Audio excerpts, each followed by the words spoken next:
challenges in disaster management, and as we are continuing about the chemical warfare agents, we have seen in the last class regarding the historical evidences of chemical warfare agents and CBRN agents. So we have seen that from the earlier 600 BCs, it has been used in forms of warfare agents. It has been used in mega wars. It has been used in current war also. So we have seen that it is not a very small thing, or it is not a very common type of thing, as we have seen in other terrorism activities or other military activities. It is a kind of thing that can affect both the military and as well as the community residing inside the country. So, because of this, it is very much important that we have to understand regarding the warfare agents, particularly chemical. So, today in this session, we will try to discuss all the properties of certain chemical warfare agents, and then we will try to conclude it. Starting from the first slide, chemical agents, we can call it as weapon for mass destruction. First of all, it is very clear that we have to understand why we are focusing upon chemical agents per se. We know chemicals have hazardous properties, chemicals can affect toxic effects, toxic fumes, and all other things. But yes, the basic properties which is of concern to all of us as in disaster professionals, as in responders, that these can be used, these chemical agents can be used as weapon for mass destruction. That means they can destruct a huge community, a whole society, or a country in one go, just as we have seen regarding the COVID part, that entire continent got affected, entire country got affected. Similar case of properties are of chemical agents, and these are basically categorized as weapons for mass destruction, and these are capable of producing large scale destruction and or being used to kill or seriously injure a large number of people. So the basic agenda is not to affect one or two, a single, or say a dozen of people, but yes, they have the potential and they have the properties to affect a huge amount of mass. They include chemical weapons which are defined by the OPCW, as we have discussed. That OPCW, Organization for the Prohibition of Chemical Weapons, is the main body for chemical agents preventions. So they have defined anything specifically designed or intended for the use in a direct connection with the release of a chemical agent to cause death or harm. So it is very clear that they are intentional weapons and they are not meant for any positive thing, but yes, they have the property, and as per the definition also, they are designed or intended to cause death or harm. It is very clear that we cannot skip about the ill effects of these particular agents, and they were made, and they have seen, we have seen in the past also, they have killed any number of community, and if not killed, they have affected to a very great extent. Talk about any chemical incident. The definition can be further divided into their three parts, which includes toxic chemicals, their precursors, munitions or devices, and equipments. So these are the basic. If you talk about toxic chemicals, we have discussed which are chemicals can produce toxic effects. Precursors, that means they can contribute to devise a new type of properties in a certain chemical. For example, a chemical is basically flammable, and if a precursor has been added, or if the property it is showing, it is also creating toxic fumes along with flammable parts. So this is the basic properties. Precursors also play a big role, and we cannot define precursors parallelly that yes, this chemical will show the same property as it has been quoted by the manufacturer or it has been shown in the safety data sheet. First of all, MSDS or safety data sheet is not available for certain types of chemical agents which are not known to the chemists or to the engineers or the scientists. So it creates a big problem, because if we are not able to know the hazard and associated vulnerability, then we cannot go for the antidote or precaution type of thing, or mitigation strategies cannot be devised. Munitions or devices are the equipments that is being used to carry the weapons or use this thing, and the equipments are the same thing. Toxic chemicals are defined as any chemical which can cause death, temporary incapacitation, or permanent harm to humans or animals through its chemical actions on life processes, whilst precursors are the chemicals involved in the production of toxic chemicals. So you can very see, if we are taking only precursor part and somebody is maliciously throwing this particular precursor also, then it's a big problem for us. It is generally, you can say, as a catalyst which contributing. It is not present directly, but it's contributing in enhancing the effect of the chemicals or increasing the speed of the chemical or the reaction rate. So these are the important part, that these hinder the human life as well as animals also if it is not properly mitigated. Munitions or devices include such things as I have already quoted: mortars, artillery shells, missiles, bomb, mines, or spray tanks.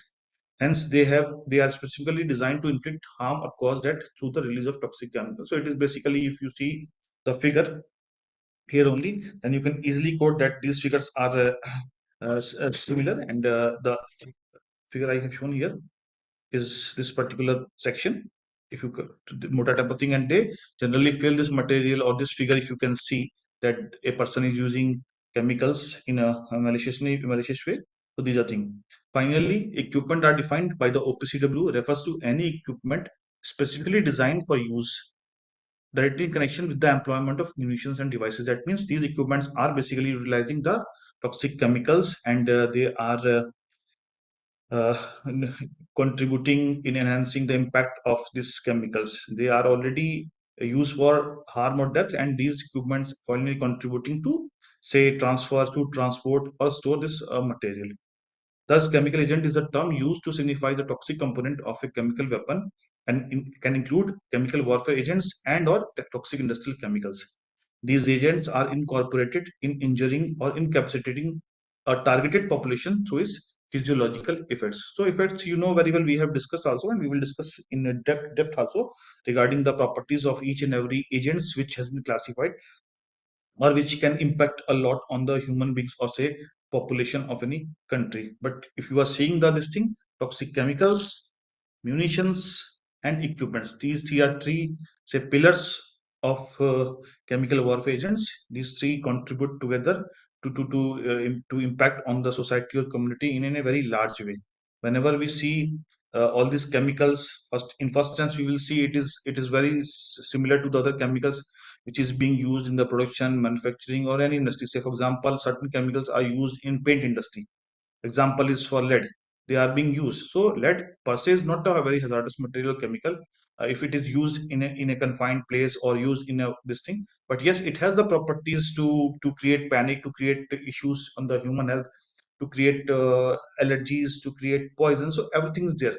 But on a controlled way, if you are utilizing, it is not going to create big harm. But it is not easy to say mitigate the effects of these chemical agents, because we cannot say the properties we will go up to which parameter, what is the extent, what is the, say, effect on the whole society, on the body, in which way it is going to enter your body. All these parameters comes into picture whenever we are going to use chemical agents.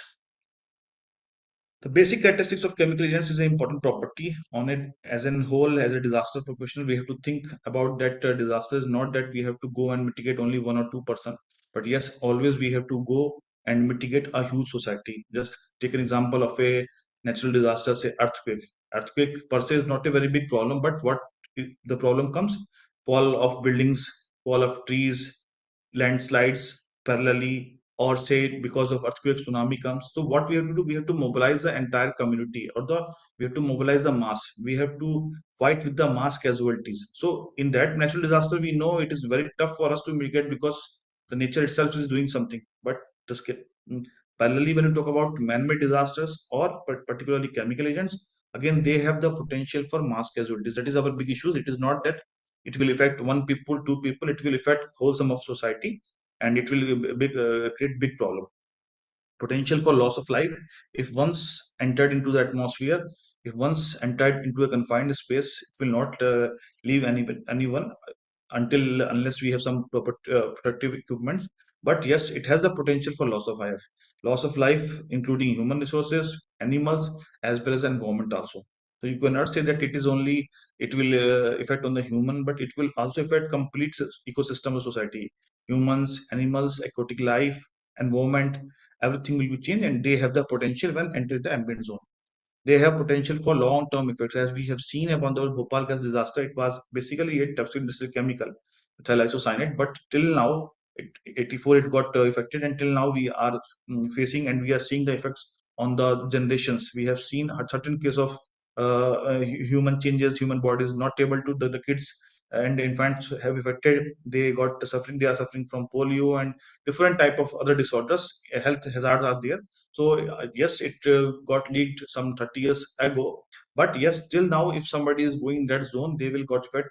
If some say aquatic life is there, or say environment life is there, some birds are there, they all are also affected by the effect of that methyl isocyanate that got leaked 30 years back. The same case of chemical agents that they once got leaked or came into the ambient atmosphere, it will affect the environment. It is not going to leave.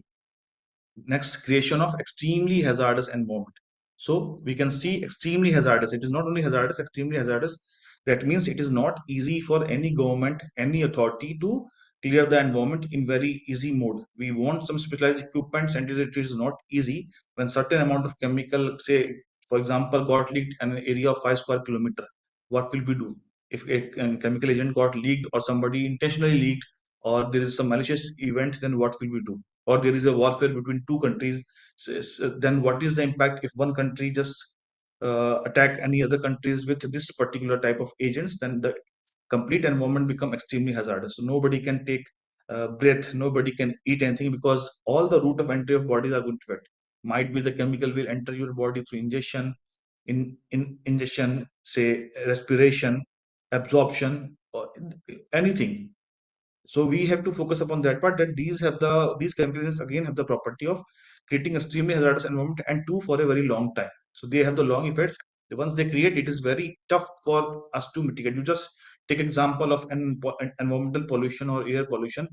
It is very tough for any government to remove this pollution, and it is not a chemical agent. It is not intentional attack. It is not a terrorist activity. But then also government has to take n number of steps. We have to use sprays, we have to use water, we have to use anything what we can do. But again, it is not just, we take example of any this thing environmental change, and government has to do n number of it. So this is again the similar properties for a natural cause also, and for a chemical agent also. The environment become hazardous, but chemical agents contribute an extremely hazardous environment system. Relative case and cheapness of production, again, it is a very big thing which is a concern. It is not very tough, it is not very expensive to make these type of chemical agents. It is very easily available, and it is very cheaply manufactured in any production unit or any lab. The worst part is that because of the dose part, because of the concentration part, it is very easy, and small unit or quantity of these chemical agents can cause mass destruction. That is why it is of concern that how to mitigate, how to stop these chemicals in entering the ambient environment. Initial ambiguity or delay in determining the type of material involved, it is one of the biggest concern, because when you go and you see the properties, it will show the same property that any chemical say. The persons or the affected population will complain and show the same symptom as if they have shown for any say a confined space type of parameters, or say they have inhaled some smoke material. The same properties they will say. They will complain that they are facing nausea, headache, vomiting, stomach pain, and all these things are there. So it is the biggest threat or thing, or to find out is it is a chemical agent attack, or it is a normal say symptoms is being shown by the population. So this is the properties, starting from the, they have the potential for mass casualty, they will lost a life, they have long-term effects, extremely hazardous environments, very cheap to produce, and it is very delayed in determining the type of material involved. And if it is being delayed, then the biggest part is that how to get response and how to respond. This is the worst part in using the chemical agents. Now, characteristics of chemical agents continued. If you talk about this particular slides, characteristics of ideal chemical agent, it has the antimicrobial activity, ability to inhibit or kill microbes. It is on positive sides that if there is an ideal chemical agent, if we talk about the positive sides, the chemical at low concentration should have a broad spectrum of antimicrobial activity. Talking about the solubility part, the substance should be soluble in water and other suitable solvents, alcohol, to the extent necessary for effective antimicrobial activity. That means these on the positive side, if it is an ideal chemical agent and not a warfare, it will assist, or it will help. It will easily soluble in water. That means if we spray water over there, it will be soluble, it will neutralize, and it will not affect much to any human body. Talking about the stability part also, storage for reasonable periods should not last insignificant loss of antimal action, lack of toxicity. It should not harm humans or animals. Means on the positive notes, everything is written. It should not harm the, it should not be toxic. Homogeneity, the ingredient should not settle to the bottom of the container. Minimum inactivation by extra news material. Some antimicrobial chemicals combine readily with proteins and other organic materials found in the substance being treated. This decreases the amount of chemical available for action against microorganisms and activity at origin. Ordinary tea should not be necessary to raise the temperature beyond the normally found in the environment where the agent is to be used. So if you talk about the seven properties for an ideal chemical agent, it is basically on the positive side, which is favorable to the human beings or the say ecosystem. But parallelly, when you go for the chemical properties, they have the potential use for the combination of chemical materials is presenting different response requirement. It is not that it will show the ideal. If chemical in CBRN we talk, then it will show different response requirement. Each and every chemical agent requires different type of parameters. It will narrow time frame to which in which to administer a life-saving intervention treatment.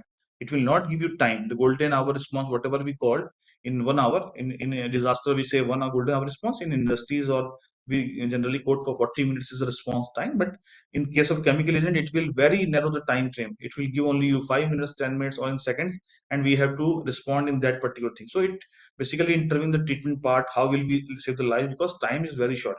Only to mobilize the resource took time of 10-15 minutes.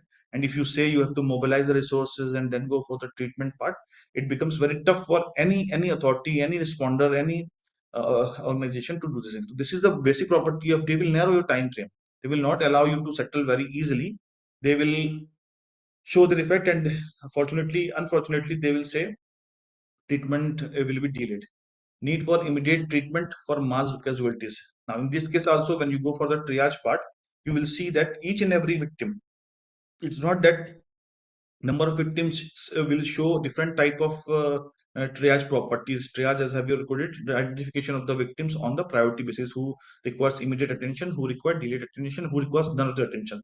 So these are the things of that. But in case of chemical agent attack or say chemical agent leakage, every person whosoever is affected requires immediate medical treatment.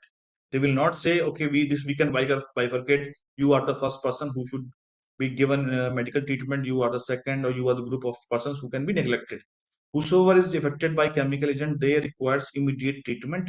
And this is the biggest challenge for any government to provide to have certain number of doctors and paramedics and just sit at the same time at the same place. Because an environment is hazardous, extremely hazardous environment is there. We don't have the time frame, we don't have the probability of treating part. So these things are there. Need for immediately available specialized pharmaceutical or say antidote, which requires immediate treatment. Generally, each and every chemical agents require specific type of antidotes, so specialized pharmaceuticals required. None of our the system says to store such amount of chemicals, as we all are signatory of OPCW and chemical weapon convention. So we are not going to store all these antidotes because we are assuming that there is nothing going to happen. As we have signed it, we are not using this particular thing, nor anybody in our even conventionalist is doing. But malicious event are always there. That is why it is going to increase day by day. You all know the example of COVID 2019. What happened? Everything was planned, and nobody thought that this bacteria or say virus or this particular COVID virus will come and say stop the life of entire world. So yes, there are provisions, there are such conventions, but nobody is going to store such amount of antidotes. Talk about the say vaccinations also, but nobody is going to do this because we are not in that mindset that it could happen. There is a probability, yes, it can happen anytime, and right now the focus part is not on the this particular type of medicals or antidotes which requires attention. Generally, we go for the normal whatever doctors prescribe. So this is again a big challenge for chemical agents. Need for specialized detection equipment. Again, all the chemical agents cannot be detected very frequently, and equipment requires special type of equipment has been required to detect this thing. So again, it is always required for a specialized detection equipment. We cannot say that we can detect this particular equipment by our senses, or say we have certain monitors or scales on which we can detect. So it is again a big challenge for us to correct detection equipment. It should be installed everywhere. It is being installed. It is not like that. Need for time, efficient, and effective mass recon system. It is also a big thing. You have to go for mass recon because your building is contaminated, your roads are contaminated, your trees are contaminated, your entire area is contaminated, your vehicles are contaminated. So you have to go for the mass decon system. It is not easy. Just think about say 2 acre land mass or 2 hectare land mass where you have around say 1,000 buildings or say 500 buildings, and at the same time every building due to chemical agents got contaminated. So how will you decon all these things? Because you just see the fragmentation or bifurcations of equipments, right from your clothes, right from your tables, right from the place you sit, you walk, you wear, everything is contaminated. Even your water is contaminated. So you have to go for mass decon system. And whenever this type of attacks took place, it is very tough for any authority, anybody to go for the mass decon system. And nobody right now is prepared or having this type of system. It is not required as per the conventions. Now, when we have seen the characteristics on a major classifications, we have certain type of agents which must require. So major class basically requires nerve agent, which generally subcategorizes tabun, serine, soman, cycloserine, VX. And then right control agents, that is tear gas, pepper spray. Choking agents includes chlorine, chloropicrine, diphosgene, and phosgene. Blister agents includes sulfur mustard, HHD, nitrogen mustard, HN, leucite L, phosgene oxide CX, and blood agents, that is hydrogen cyanide, cyanogen chloride, and arsine. It is a major classification of chemical weapons, but yes, there are certain more chemicals which exist in the system, in the society, in the persons. We will discuss one by one, divide all this thing on only for a thought process. I have shown this slide that if you somebody asks you what are the major agents, you can easily say nerve, choking, blood, blister, and riot control agents.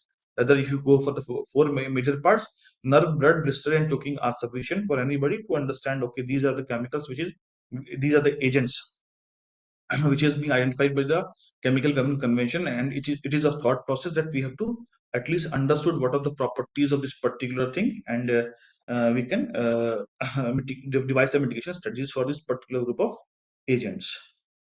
So talking about types of chemical agents, again we have blister agents, nerve agents, choking agents, blood agents, sensory irritants, riot control agents, marine toxins, plant toxins, other toxic chemicals that could be used as a chemical warfare agents, and particular poisonous substance that includes chemical weapons. So we have seen blister, nerve, choking, blood. They are main four most important. But a part of this, we have sensory irritants, marine toxins, plant, other TICs, because industrial chemicals are also there that can be used,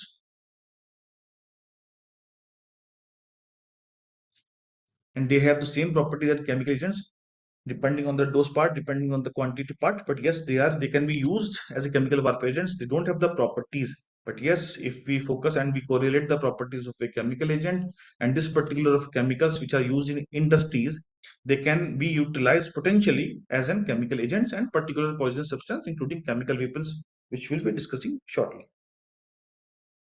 Again, talking about the nerve vesicants, blood, choking, we can easily see the basic agent names are tabun, serine, soman, ethylserine, cycloserine. So these are the agent name, and the abbreviation given. For example, we have tabun.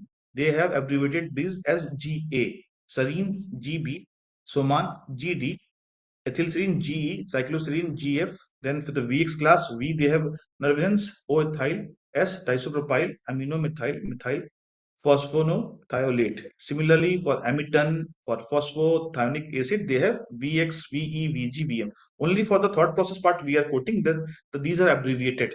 Then this is not very important for us that we are focusing upon the abbreviation part, but as somebody will ask you what are it is abbreviated, but you can see the tabun is abbreviated as GA, serine as GB, soman as GT. Our main concern is not about the abbreviation or agent name, but yes, on the properties which they show. Similarly, for vesicants part, we have sulfur mustard, and it has been abbreviated as HNHD, nitrogen mustard, HN1, HN2, HN3. Classification as per the chemical weapon conventions: leucite L, mustard leucite HL, phenyl dichloroarsine PD, phosgene oxime CX.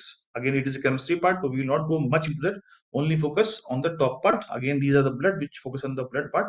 Hydrogen cyanide, arsine, which can be quantified or abbreviated as say AC, CK, and SA. Similarly, the choking agents are chlorine, phosgene, diphosgene, chloropyrrolene, abbreviated as CL, CG, DP, and PS. So you can easily say that as per the chemical convention classification, we have certain classification, and I'm talking about four important nerve vesicants, blood, and choking, which has been abbreviated differently. Different chemicals have different properties. Stabun will show some different properties.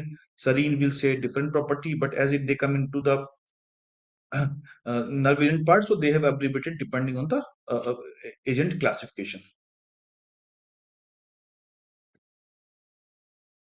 Now start from the blister agents. As you can see these figures, you can see the blister on the body. By the name itself, it is very clear that they will formulate the blister. So that is why whenever it is being attacked on a mass or community, they will show this type of problem. So blister agents or vesicants are amongst the most common chemical warfare agents. These oily substances act via inhalation or contact with the skin. So they have two mode of entries. They will be either inhaled or absorbed to the body, and they will create big problem. They will affect on the eyes, respiratory tract, skin first as an irritant and then as a cell poison. So earlier it will say irritation on your body, and then for parallelly they will affect the cell by poisoning this. Blister agents cause large and often life-threatening skin blisters which resemble severe burns. As we have shown this thing, it is a severe burns.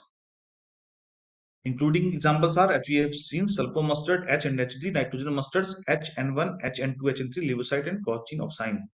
Sulfur mustard and leucite are restraints that have been most widely used as weapon and used in combat operations. In many countries, they have been used sulfur mustard and leucide. Sulfur mustard is on the top side, and their properties basically this type of thing. Whosoever is being affected, they will first become an irritant, and these particular body parts will start formulating blisters on their body. So nobody is able to focus on this part, and then parallelly they will start damaging the cell or poisoning the cell.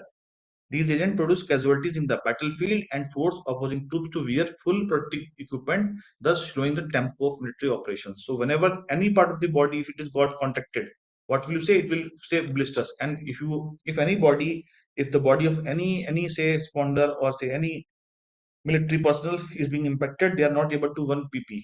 And if you are not able to PP, you are more exposed, and blisters will come and come again and again. It will come on your body, and fortunately, you will say the tempo of the military operations or any response operations will be lower down. Lucite was weaponized in large quantity and was used in Japan in World War II. These two agents are primarily dispersed in liquid and vapor form. So you can see not in full solid form. Any equipment, as we have seen about the equipment part, any say malicious event can took place. Anybody can carry it in the form of canisters or in the form of say material, and it will be sprayed in the form of liquid and aerosols, and are regarded as persisting agents, as the toxic results may persist for many days. So it is not that like that it will be soluble in the atmosphere. It will go and sit in the atmosphere, and after a few days it will again create a big problem. Nitrogen mustard was weaponized during World War II, but was apparently not used in combat operations. There does not appear have either large-scale weaponization or use of phosgene oxime. Yes, these small things are there, but overall target of blister agents is the body part, which will form blisters. And fortunately, when one of the blister comes into your body, nobody will able to wear PPs, and fortunately, the response criteria, the response properties will be lowered down. Second is the nerve agents. Again, if you see the nerve agents, they will create big problem on the system of your body. What happens? It will affect the central nervous systems, blocking the communication between the brain and the muscle. So this is the basic target. And talking about the important parts, you can see they are a group of particularly toxic CWS that belong to chemical group of organophosphorus compounds. Organophosphates, or it is basically used to kill, say, it is insects, or you can, in a layman language, you can understand insecticides or fungicides types of material. So it is basically a group of these organophosphorus compounds only. They are generally stable, easily dispersed, and highly toxic. Nerve agents fall in two categories, G and V. The G nerve agents, so named as they were first synthesized by German chemists in 1930s. That is, they are confirmed as G nerves. They include, say, tabun, Ga, serine, soman, and cycloserine, which are fluorine, Gb, Gd, Gf, or cyanide or Ga, containing organophosphorus compounds. The V agents, which are sulfur-containing organophosphorus compounds, were developed in 1950s by British chemists and are more toxic persistent to the G agents. So they are again, if you talk about the properties, what happened in the insecticide case, they will kill complete insecticide. Just spray the insecticides on the plant or the place, it will be dead. Same case it does with the human body or the animal body. The most common of these agents was VX1. In general, the persistency of nerve agents ranges from low of GB through to high of VX2. Nerve agents can be disseminated as vapors, aerosols, or liquids and enter the body via inhalation or through skin. They all have the same properties as blister agents also. They also got inhaled in the body in the form of dispersion. I have already quoted here. Liquid, aerosols, vapor, or dust. When absorbed in the body, they inhibit the proper functioning of the cholinesterase enzymes, resulting in rapid disruption of the normal transmission of nerve impulse in the body, or you can say convulsions, loss of bodily control, muscle paralysis, including heart and diaphragm, all will come into picture.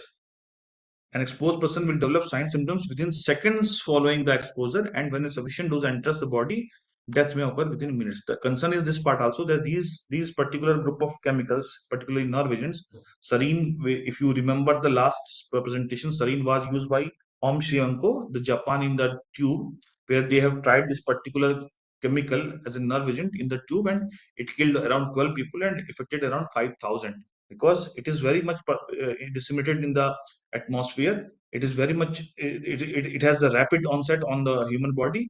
It affects the directly affects the nervous system. So these are very commonly used, and impact can be shown very clearly. You can see the eyes, it will be changed. This will come in this type of scenario, and this got change in a very small this thing. So these are the second group of agents, blister and nerves. Both have the same properties, and you can very easily see that they can have impact on the body. Third, symptoms of nerve agents exposure may influence by the route of entry in the body. However, the most characteristic symptoms include difficulties in breathing, tightness of the chest, constriction of the pupils, muscular twitching, drooling, excessive sweating, nausea, vomiting, abdominal cramps. You can very easily see the only cause that all these symptoms are quite similar to any patient whosoever enter the body due to any illness, but the impact or the rapid rate of doing this thing enhances. They have the rapid action. Due to the rapid action and high lethality of these agents, they are urgent. There are urgent demands for rapid and reliable methods for early detection and identification of agents and their degradation products. The issue is that early detection and identification of nerve agents. If doctors or medicos thought, or the responders thought that it's not a nerve agent, the impact on the blood cells will increase very in a very rapid node. It is not like that. It will affect the body slowly, and we get the time, or the doctors got time to treat the patient very easily. It has a very fast rate of transmission. That is why it affects the body. They acquired the name because transmission of nerve impulses in the nervous system. Very clear. Nerve name is itself nerve impulses in the nervous system. As we have seen that what they do to the nervous system, they block the nervous system very quickly. They are stable and easily dispersed, extremely toxic and have rapid death, both when absorbed through skin and via respiration. So both the nodes, what the route of entry, absorption, or say in respiration, inhalation, they both got impacted. Poisoning may also occur in some case through consumption of liquid or foods contaminated with non agents. So third party is also not negated, but yes, it is there. Again, it is interesting to note that insecticide organophosphorus insecticides currently in use have a similar structure to organophosphorus nerve agents. And although they have similar effect on the human body, they are less toxic. So you can easily say organophosphates, whatever is available in the market, the insecticide and fungicide, they are also showing the same properties, and the chemical structure is also same. But the only difference is that they are less toxic. So we haven't heard that spray of any insecticide killed a person. But yes, you have seen in the news also some people did suicide by drinking insecticides or pesticides, and they got death because of the property when the dose is increased, and they can impact the complete body. The volatility of phenomena widely varies widely. Example is that the consistency of VX may be linked likened to a relatively involatile oil, and it is therefore persistent CW agent. Its effect is mainly through direct contact to the skin, and although it presents a serious inhalation hazard as an aerosol, in warmer weather as a vapor that can be inhaled.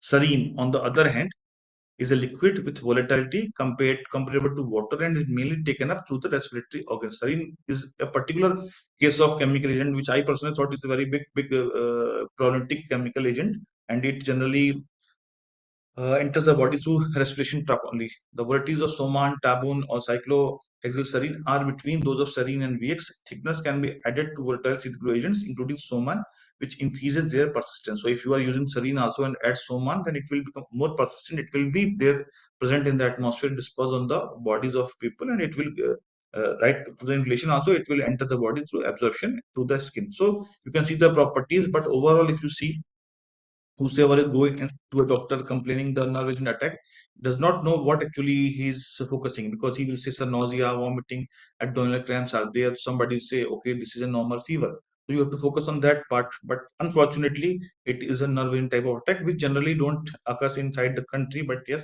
we have certain chemicals. If you talk about the normal organophosphorus insecticides, they also show the property. Dose is very less and they are less toxic, but properties are on the same node.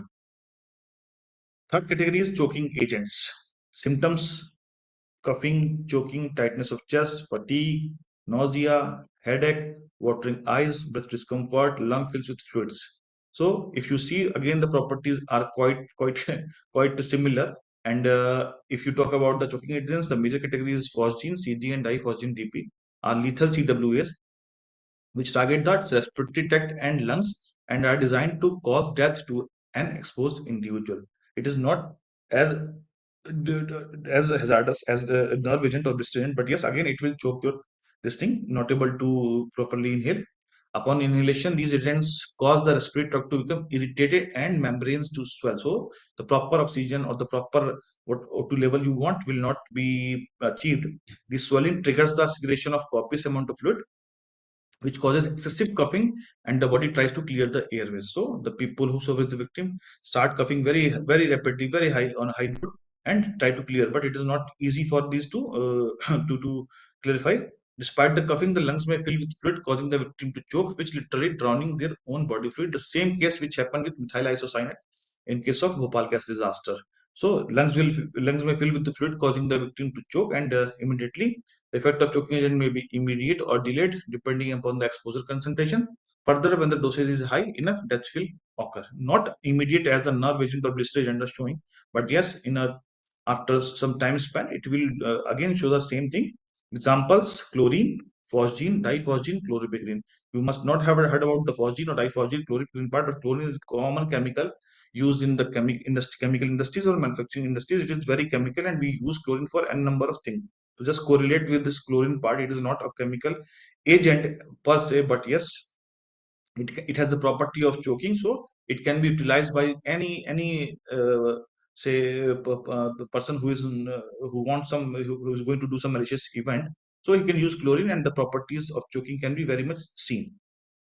These choking agents were found useful in World War One, particularly in trench warfare situations, because these CW agents are heavier than air and therefore would fill in the trenches. So, where is the pathway, or whosoever want to escape from some paths or some narrow this thing, it is as the nature density is more, it will settle down, and those who are passed through this particular choking agents or the way from the where it has been filled, definitely it is going to inhale, and it is going to uh, say it is going to create problem in his respiratory tanks and lungs. So this is the properties of the choking agents. Main part is the respiratory tract, not like the nerve agents. Next class is of the blood agents. You can see what happened in the legs of this particular gentleman. These includes hydrogen cyanide and cyanogen chloride and arsine that are highly volatile and thus able to enter through respiratory tract. They interfere with oxygen metabolism in cells by preventing the normal utilization of oxygen, leading to respiratory failure. Signs are basically headaches, light redness. These are the signs. Exposure to cold and stress, all this come into picture. For example, if you act by inhibiting the cytochrome oxidase enzyme reaction, which is responsible for directing oxidation blood stream. As a result of exposure, breathing rate is increased, which leads to the inhalation of larger dose. The breathing rate will be increased, and the issue is that whenever you breathe very fast, very in a very fast way, you will consume more and more agent on a very small time, because you want more oxygen, and parallelly you are not taking oxygen. With oxygen, you are also you are inhaling hydrogen cyanide or blood agents in a very rapid this thing. Symptoms of blood exposure are related to dose. So low dose exposure can cause headache, uneasiness. High dose can cause chills, nausea, vomiting. Severe exposure damages blood cells and leading to anemia and eventually death. Not so hazardous as nerve or blister, but yes, on the categorization, it is also a very big this thing. So how to avoid this uh, blood agent part is a big concern. But this type of symptoms occur, and it generally focus on the blood agent, blood cells of the human body. Next category is sensory irritants or right control agents. You can see this figure, and we have already noticed in India and every country that they are being used. So they are basically also called as incapacitating or right control agents, and are defined as being any chemical not listed in chemical weapon convention schedule which can rapidly produce in humans sensory irritation or disabling physical effects which disappear within a short time following termination of exposure. So it is not like that it is going to kill you, but it will create big say irritation in your body, and whenever its impact goes down, this will not create a big problem on on exposure. These agents do not seriously endanger life unless the very high doses are received. So only they are focusing upon they are using a set irritant. So they will, you can see this figure. What happen? Ears will come, tears will come in your eyes. These agents do not seriously endanger lives unless very high doses are received. As the name implies, they are designed to incapacitate individuals, making them physically less effective. So the people will not able to take decision. Their eye will be running, eye will be tearing, nose will say running nose will come to picture. So all this thing, the tear producing compounds which are widely used for training and right control cause copious tears and irritations in the skin. Not very tough or not very hazardous as compared to blister or nerve agent, but yes, on the smaller dose, it is not going to be critical. But the dose part is important whenever we talk about the sensory irritants. Right control agents are chemicals which produce transient effects that disappear within minutes after exposure and very rarely require medical treatment. These agents are effective in suppressing civil disturbance and some in military operations, preventing unnecessary loss of life. The only biggest contribution this thing is suppressing civil disturbances, but they have the properties if taken into more dose or more concentration, then it will create problems of the human life. Next group is marine toxins. Many toxins are produced by marine organisms. One such example is saxitoxin or STX, which is synthesized by a type of blue-green algae or cyanobacteria. These algae provide food for different shellfish, for example, mussels. The mussels themselves are not influenced by the poison, but human beings who later eat the mussels may become seriously ill. So it is this type of say agent which we can say it is not the thing. If you see the figure also, this is the normal event. This is the effect of saxitoxin. Normal events, you say that this blue cells are going outside, but what happened? Toxins block the change. Cytoxin is come to picture. It will block your system and will not able to pass the particular cells which is required for human this thing. So these also attacks nervous systems and has a paralyzing effects, but cause no symptoms in the gastrointestinal tract. The development of illness is extremely rapid, and a high dose death may occur within less than 15 minutes. The issue we are talking about marine toxins also that if somebody utilize this type of toxins as a WMD or weapon for mass destruction, they can generally distribute or say distribute this type of fish or this type of material to anybody, and huge amount of people will be affected. The LD50 value of human is about 1 mg. Saxitoxin is relatively small molecule with a molecular weight of 370 T. It is not sensitive to heat but destroyed by oxygen. It is included in Schedule 1 of the CWC. So CWC or Chemical Weapon Convention has included this toxin also. On a lower, it is not very easily available in countries like India, but yes, if somebody wants to use this, they can also use, and has the property on high doses for the death, and it is also extremely rapid for case of illness. Plant toxins, we have seen the marine part, aquatic part, the plant toxins. The seeds of castor oil plant can be used to extract lysine, a mixture of poisonous proteins. The worst part is that this type of material is readily available.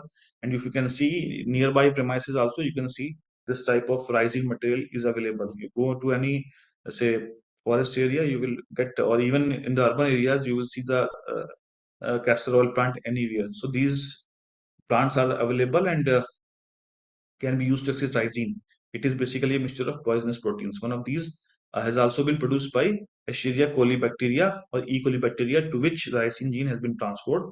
Lysine becomes the interest of CW agent at an early stage as it is relatively easy to produce in large quantities. So when it is readily available in the environment or the location, so very easy enough, you can see the seeds of this. These seeds have been extracted and being used to use as a CW agent or chemical warfare agents to kill huge amount of tea. In 1978, it was used in the umbrella murder in London, where ricin treated bullets were used to shoot a Bulgarian defector who died within 3 days. Ricin is also included in Schedule 1 of the CWC. So again, it is very easily available, and plant toxins, the properties is showing as a chemical agent and very easily available in the environment. Next group is other toxic chemicals that could be used as chemical warfare agents. TICs or toxic industrial chemicals are another class of chemical agents that are less deadly than conventional CWS, as we have seen Bristol or say this type of agents, but pose a greater threat because they are more easily accessible in large quantities and widely used in manufacturing or primary material processing industries. So whatever chemicals are there in our industries, for example, sulfuric acid is there, nitrate is there, and this type of chemicals which is being used, so these are toxic industrial chemicals. Whilst exposure to CWA results in fatalities, exposures of TICs may not be life-threatening. However, multiple low-level exposure can be extremely serious, causing ongoing effects on the individual health. In the last century, many thousands of toxic chemicals have been investigated for their potential utility of weapons. So we as a signatory are not utilizing, but yes, countries who are not the signatory or who are enemy of our country may be utilizing this type of chemicals, and they can use this type of chemicals as weapon for mass destruction because their properties are also similar to CWA. It is not like that they can kill or say affect the population on a very easy note, but it will create big problem if you use in the form of chemical warfare agent. However, relatively few have been capable of meeting military requirements of an effective CW agent, including effectiveness in military operations, capability of being readily produced in military significant quantities, and stability storage, and fewer still have been made into weapons and actually been used. We have seen in real scenarios that methane can also impact a huge quantity or population. So if you think about the methane part also, and somebody who wants to use this type of chemical as an agent or warfare agent, it can easily be used. They will not kill population, but yes, they can affect. And in a high dose, they can also kill the population because methane exposure is also very tough and it creates a big problem. However, the deliberate release of toxic chemicals against the public health authorities, which would need to prepare, might include attacks by non-state entities whose agents selection principles could differ from those used by the military. For example, accessibility rather than over aggressiveness and stability in storage might be dominant criteria in choice of toxic chemicals. It depends on the parameters and what they actually want and how they want to contribute. For example, a certain group of people will own a manufacturing unit or say plant, and which is having toxic industrial chemicals or which is say manufacturing industrial chemicals. So what they are thinking depends on you. They can use these chemicals or store for a period or 2 year, 3 or 4 year. Then it can be suddenly leaked in the environment, which can parallelly create a big problem to the population community, resulting in a disaster to the to the population. So these are just only for example, but I'm telling you how they can do. If somebody asks how the non-state actors can do this thing, they have a number of say the procedures they can follow. One example is that they can own a factory, and it is very easy to own a factory whosoever is producing toxic industrial chemicals or using in any way, transporting the industrial chemicals through roads, through tankers, through airways. Again, it's a big concern, and say leakage could be seen in that part, or intentional leakage can be seen. Depends how they are going to use. The our concern is basically the properties which these chemicals show, and they are quite similar to the chemical warfare agents. That is of a big concern to disaster professionals or responders like us. Uh, they are also categorized in two parts. A talks about toxic industrial chemicals. There are some high hazard toxic industrial chemicals as identified by NATO International Task Force in 2001. This list includes chlorine, hydrogen cyanide, and phosgene, which have already been used as CW agents and which is discussed in this thing. Hydrogen cyanide and phosgene are listed in Schedule 3 of the CWC. When practitioners are considering which toxic chemicals their patient may has been exposed to, it is therefore appropriate to take in account not only the CW agents but also TICs, which may be diverted from the intended peaceful applications and used as CW agents in either armed conflict or for chemical terrorism purposes. Just example is styrene. It is only a leakage part, but yes, the properties is being shown as an agent itself. It is not like that people are very comfortable with the styrene inhalation. So what happened? It is not a part of terrorism, or say it is not a weapon for mass destruction, but only the properties is not very suitable for the common population. And what happened when it got leaked, entire population got affected. So these are some names: ammonia, dibromine formaldehyde, hydrogen cyanide, sulfur dioxide, very easily available.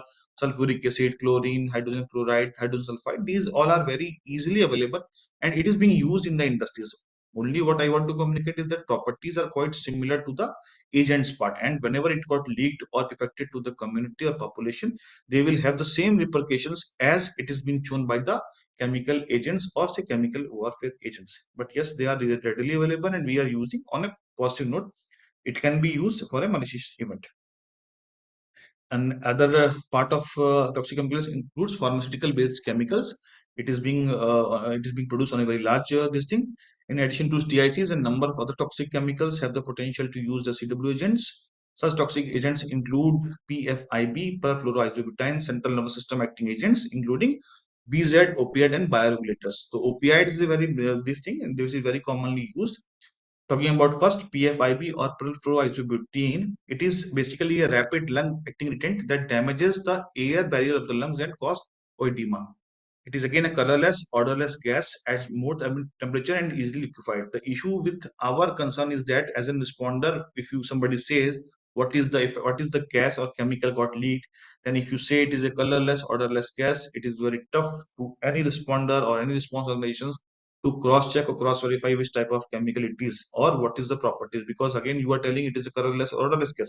How will you say? So you want some certain type of this thing to understand what actually it is focused upon. But it is basically, you see the properties.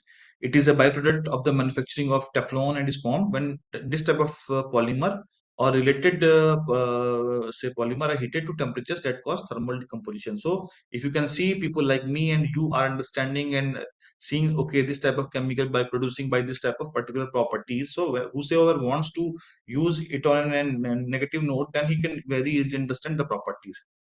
The inhalation is the principal route of exposure. High concentration may produce irritation to eyes, nose, and throat. A syndrome known as polymer fume fever has been described following inhalation of PFIB, and it is also listed in Schedule 2A of the Chemical Warfare Convention. Second, toxic chemicals that act on the central nervous system. A part of chemical warfare agents like nerve agents, there are TICs or toxic chemicals that act on central nervous system. Following World War II, the US and Soviet Union were both actively developing CW agents that targeted the CNS, central nervous system. The chemicals considered, yes, they are using nerve agent, but it is a chemical warfare agent, so it cannot be used particularly. But these are chemicals are already available and they have the same properties. They are same targeting the nervous system of the human body. So these are already available. The chemicals considering included substance which, when administered in low doses, cause conditions similar to psychotic disorders and other symptoms emanating from the central nervous system, such as loss of feeling, paralysis, and rigidity. So they don't require a nerve agent type of thing or blister agent. They can use these chemicals, and it is very easy for them to affect a community. During the 1950s, studies were made of substances including glycolic acid esters, phenylcytidine, LSD. Particular interest are paid to the glycolic acid, which is low concentration, cause peripheral symptoms such as distended pupils, retracted short distance vision, dry mouth, palpitations, and in high concentration cause increased body temperature, saturation of the level of unconsciousness, hallucinations, and coma. So these are the chemicals which are available, and capacity after effects were found to persist to 1 to 3 weeks after the exposure. So the concern part is that whenever somebody wants to use this type of material as a agent, it can easily use, and it is already available in the market because we all are into the manufacturing process also. During the 1960s, psychochemical warfare agents, including BZ and its homologs, were weaponized. These chemicals were traditionally commonly referred as incapacity chemical agents. However, the effect of those chemicals were found to be difficult to predict, and there was uncertainty about the effectiveness of the CWH on the battlefields. The SAB of the OPCW has recently expressed concerns that opioids, including fentanyl, used as an anesthetic surgical procedures. And when talk about the fentanyl, I have just given this particular paper cutting to you. Directorate of Revenue Intelligence, with the help of team scientists, busted an illegal laboratory of India to recover 9 kg of deadly synthetic opiate fentanyl, or three, including Mexican arrested with the drugs over 100 crores in MP. So people, you can easily see and just write down in Google opioid or say fentanyl in Indore. You will see the properties what they were trying. They will try to kill a population. They will try to affect a population, or they are want to start a war. So these are things. So, example, fentanyl homologues are powerful synthetic opiate similar to but more potent than morphine. Some have LD50 values of VX nerve vision. So, a small chemical which is being used in the medical fraternity as an anesthetic drug can replace a nerve agent in a very easy manner. So this is the thing. If they use this opioid or material, nerve agent is not required. Fentanyl is already available in the market. You can use this type of material and can do anything. These chemicals are sometimes referenced as ICS, incapacitating chemical agents. However, the term may not be appropriate for these type of chemicals because it is not possible to control the release of a vaporized or aerosolized CNS agents acting chemicals in such a way so that these exposed chemicals receives a safe incapacitating dose. But yes, the only concern part is that if you say it is not easily available to use these chemicals, they are already distinct. And the news of September 2018, you can very easily see and cross check that what was the impact of fentanyl on the population, what he want to do with the help of deadly synthetic opioid. Third part of this other chemicals was bioregulators. They are closely related to substance formed in the body and may be allogenic, causing pain, anesthetic, and influencing blood pressure. Not a very important term, but they have the characteristics. And characteristics of them is that they are extremely low dose and frequently have rapid effect. So these are also, but bioregulators also used as a chemical agents, but it don't have very much effect or potential on the human body. The last of chemical warfare part is the particular poison substance, including chemical weapons. The poisonous substance mentioned in the summary are partly those for which specific antidote treatment is available and which are mentioned in the list of recommended antidotes to keep in what are called disaster stocks of chemical accidents, and partly also the most common such poisons. So you can see these have the dual effect. In the first list is acetonitrile or the nitriles. It is a colorless liquid which is with a pleasant odor that is readily soluble in water. It is used in solvent and in synthesis of certain substance. Following uptake in the body through inhalation, skin contact, injection, nitriles are broken down into, among other things, cyanide ions, which entail a risk of cyanide poisoning. Symptoms appear steadily after 4 to 16 hours. The specific treatment in this connection is intravenous administration of sodium thiosulfate and the administration of complex forming substance. So the issue is that they are also the same type of properties. They are colorless liquid and have a present order, but it can be used anywhere as an agent. It is not likely that it is meant for that, but the properties which say it will affect the body in 4 or 16 hours. And the again route of entry will be inhalation, ingestion, or absorption. But the impact is of this type of material, acetonitrile, is cyanide poisoning. So that it basically become a poisonous type of part, generally not meant for this thing. It is used for antidote treatment. But if somebody wants to use this as an warfare agents, they can easily use as they have the properties, because as an antidote, it is fighting with that particular chemical which is inside your body or the poison inside the body. But if used as an individual material, it will again create big problem on the community. Second is the ammonia. You all have heard this chemical. It is a colorless and sharp prickling odor. Compressed, it changes to a colorless liquid. It is strongly corrosive. Ammonia is used in large quantities chemical industries and for the artificial fertilizers. It is used as cooling agents for skating rings, refrigeration plants, and is transported in special systems as a condensed gas. The property is that is strongly corrosive of mucous membranes, eye, skin, even in the gas form. The threshold of perceptibility of ammonia is approximate 4 ppm, which while symptoms in the form of irritation of eyes and nose to occur until 100 ppm. So the properties of ammonia is also same. I'm not telling about that it is a chemical agent or chemical weapon, but yes, if used, you got leaked, it can be used by any person, or if it got leaked also, it will show the properties, and it will preferably be say categorized in a category of chemical weapons. Arsenic again, rule orderless, tasteless, and arsenic compounds are used in industrial process as preservatives. Gas containing arsenic compound leucite has been used as weapon. So this particular matter was a this thing chemical warfare agents, and during the Second World War, it has been very much used. Typical symptoms of poisonings is following a certain latency symptoms from the gastrointestinal tract with nausea and serious diarrhea and frequently bloody. Fire gas is one of the another chemical which causes primary heat injuries and carbon monoxide poisoning. In poorly ventilated premises, there is a risk of lack of oxygen. In thermal decomposition, particularly smoldering fires, apart from carbon monoxide and CO2, other compounds also formed that can involve in great risk of serious injuries.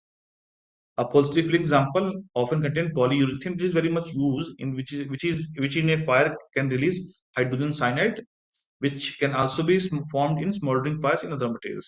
In many fire, a common cause of death is become hydrocyanide poisoning. So people does not kill by due to fire, but the poisoning part is there due to the fire gas part, as we have seen. Many of the plastics used as insulation material in moldings, round doors, windows, and certain wallpapers contain polyvinyl chloride, which in a fire releases hydrochloric acid, which among the things irritates mucous membranes in the air. They all are not killers or say these things, but they generally cause issues to the body. Apart from the lung injury with risk of pulmonary edema, natrium can cause methemoglobinemia. So again, these are some this thing. But yes, if you talk about the chemical part, whenever they are being breaked or leaked in, they will create big problems. Cyanide, you have already known. Again, in the water, cyanide. If you talk about cyanide, they are colorless crystals, white powders and granulates, and have a slight odor resembling bitter almonds. They can dissolve readily in water and as a rule kept dissolved in lye since hydrogen cyanide is easily released in an environment. So it is being used in environment also. They are extremely toxic in water solutions. They are rapidly absorbed via mucous membrane and skin. They have high affinity to cytochromo oxidase systems of the cells and become effectively blocked with inhibited cell respiration as a consequence. Cyanide, you all have heard the properties are quite similar, and it is being used. Phenol, again, phenolic substances are used in industries in the production of paints, plastics, and solutions stronger than 5% are corrosive to mucous membranes, skins, and eyes.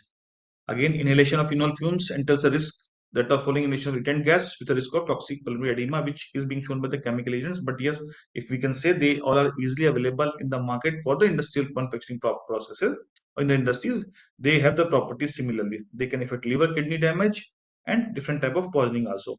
Following skin contact with phenol, the phenol can be efficiently removed with the solvent Marco Gold 400. And if Marco Gold is not available, skin be carefully washed through soap and water. So it is very easy to remove phenol, and it is being treated with methylthionine, which facilitates the reduction of methylglobin. And the spread treatment is symptomatic. So if symptom is there, they will show the symptom parts. But yes, they have some properties which I've seen: toxic pulmonary edema, or they have issues for the corrosive mucous membranes and skin size. The properties have been shown to you.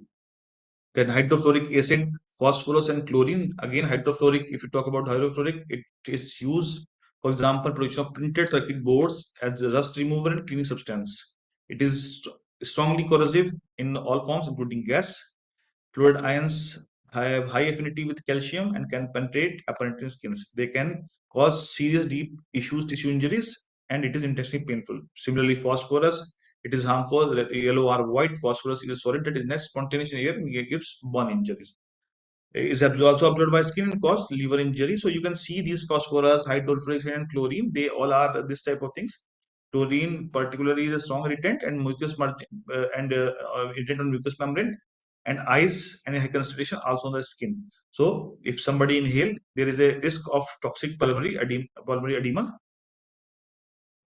and may develop if the initial latent symptoms that on the airways has been pronounced.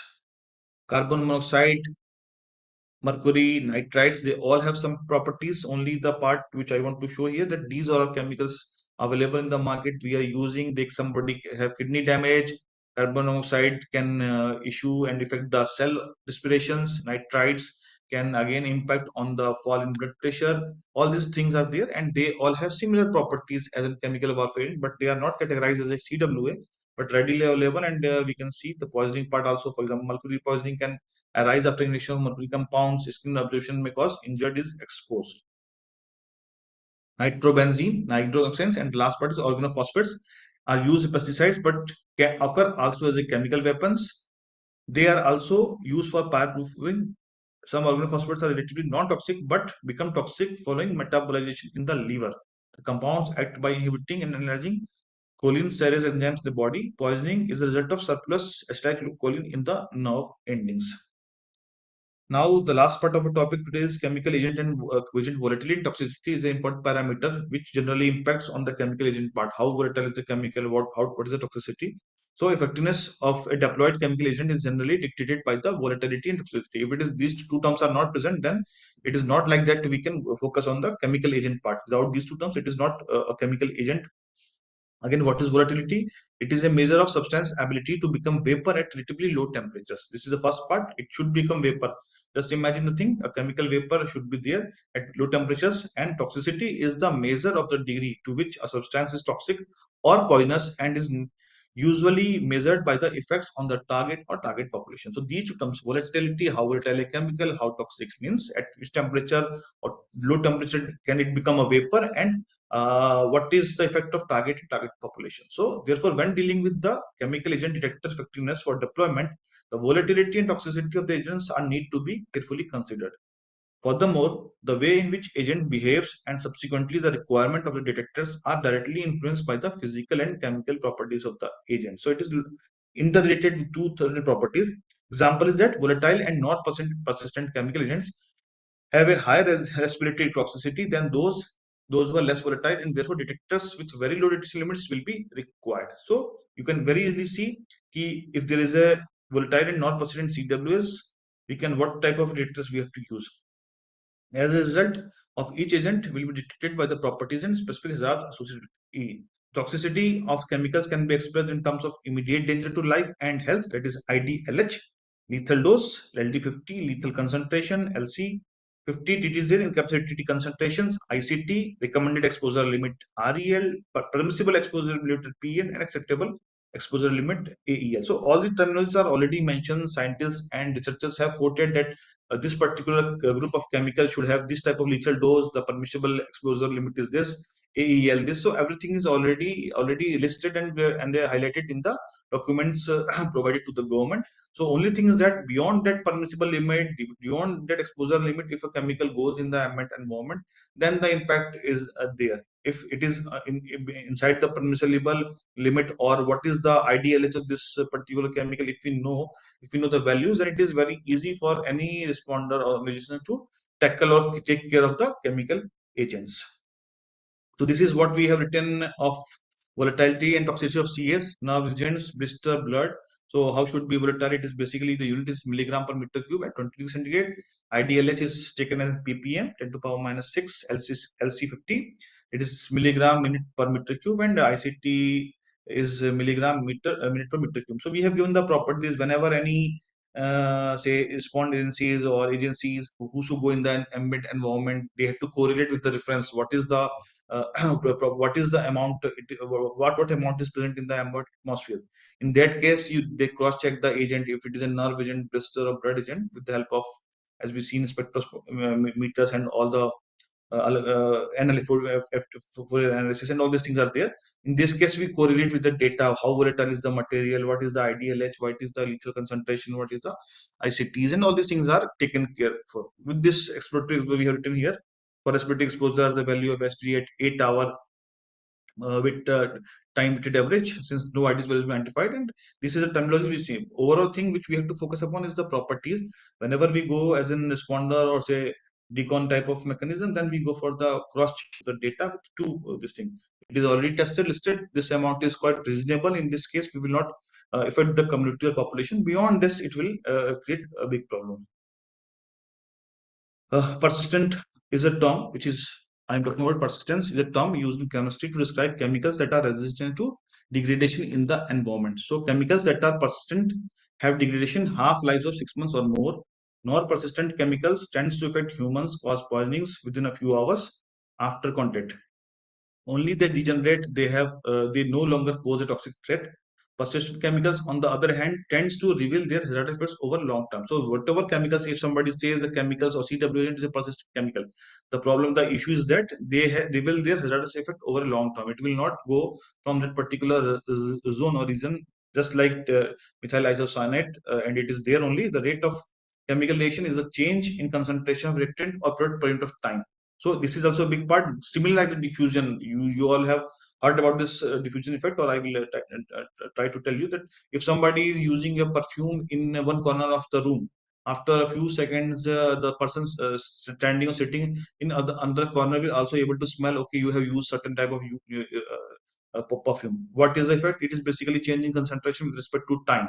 So here also, if you say as the concentration change with respect to time, time passes, so the effect is called say diffusion. Similar thing is that the rate of chemical reaction in the is the change of concentration of a reactant or product per unit time, how it is changing. So it is important. It can be expressed in terms of the rate of decrease in concentration of any of the reactants or the rate of increase in concentration of any of the products. So I have also tried to list certain persistencies. For example, choking agents like chlorine, phosgene, diphosgene, or chloripecline, they have low persistency. So it is not a tough thing, but sulfur, like sulfur mustard, nitrogen mustard, phosgene, leucide, they are on the upper node or high sulfur mustard. It means they are persistent, this thing. And the effect rate of action is delayed.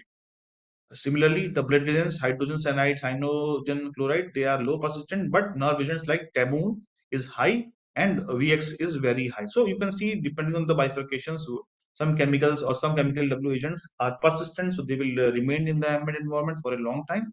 Some will not remain, and it will be change. So rate of action, you can see, as I already quoted the explanation, changing concentration per unit time. So it is variable for choking agents. In some case, chlorine, it is variable.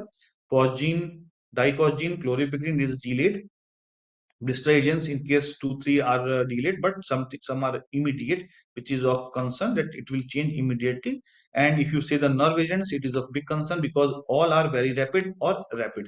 So all are very rapid. It is very fast moving, or the change, the rate of chemical reaction is very fast in case of nerve agents. Now, the conclusion part of the chemical warfare agent, it is my last slide for this particular topic. The major challenges remains increasing detection reliability and reducing the frequency of the responses. The issue is very much is the detection reliability. To detecting a chemical, you have to very clearly identify that it is a nerve agent, it is a blister, it is a vesicant, it is a warfare agent which provides tear gas. So whatever is there, it is very much important that detection reliability is important and reducing the frequency of false responses. What happened, just what somebody will test and say the properties as per the symptomatic treatment or symptomatic analysis. Even in case of that, false responses are very much, so we have to reduce the frequency of false responses. If we are able to enlist, okay, this is a nerve agent or this is a blister agent, we have to bifurcate that. We have to stick on this particular. If we go for the false, we are treating the blister. In case of nerve agent, it is a threat for us, so it is much required. We have to reduce the frequency of false responses and increase the detection reliability. Second, the recent emphasis on efforts to develop a capability of detection of a wide range of toxic chemicals in addition to chemical agents has also created substantial challenges for researchers and developers. So integration of all these things. So you are developing detection for TICs in addition to CS. Again, it is a big problem. What we have to do, we have to parallelly take challenges, as we are signatory of conventions, so we cannot directly intervene. But whenever this type of spectrum comes into picture, we have to develop or devise parallel systems. TIC is another system, and chemical agents. We should not correlate the property the same, and we have to go in the same directions. Next, nevertheless, the efficacy of special technology is influenced by the characteristics of individual chemicals involved. Nonetheless, the integration of many technologies such as network sensors, arrays can mitigate challenges presented by individual sensors and provide a more resilient, comprehensive response.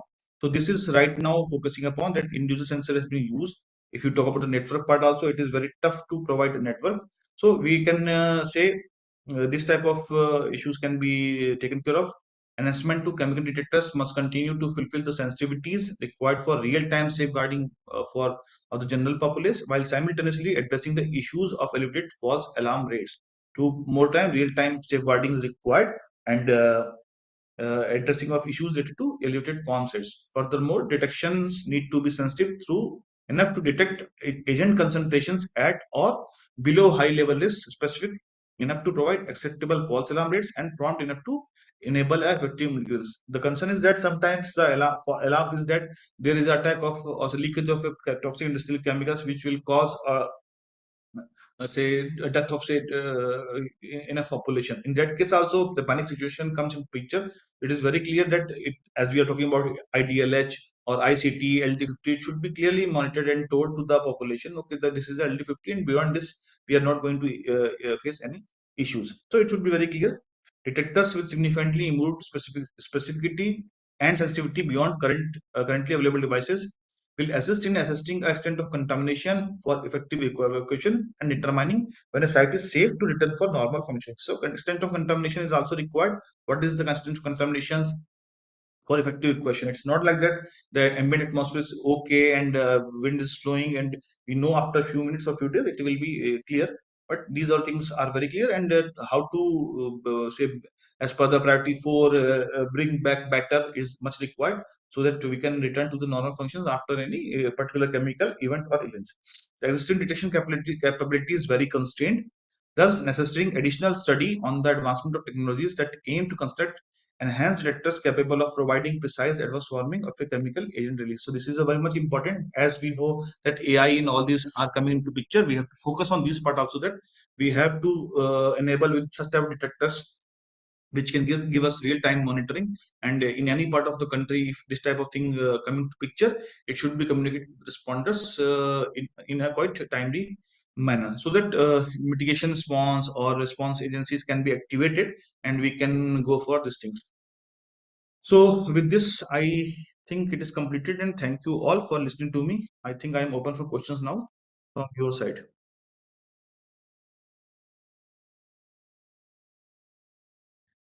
Yeah. So we have some questions, Rohit.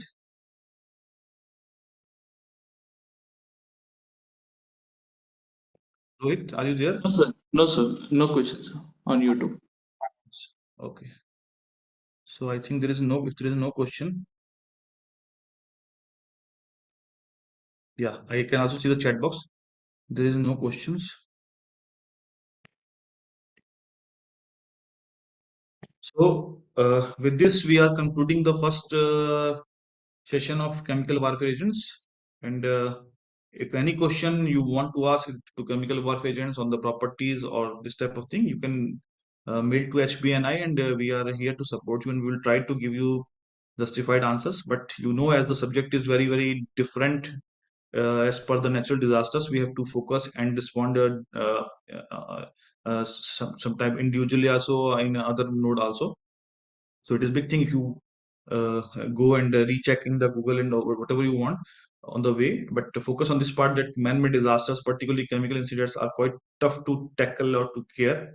And whenever you go for the chemical response or say chemical agent response, the mechanism quite different, because we want equipments, we want medicines, we want proper responders, trained responders.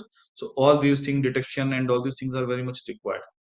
So with this, thank you everybody for listening to my session. Thank you very much. Rohit, you can close, please. Okay, sir.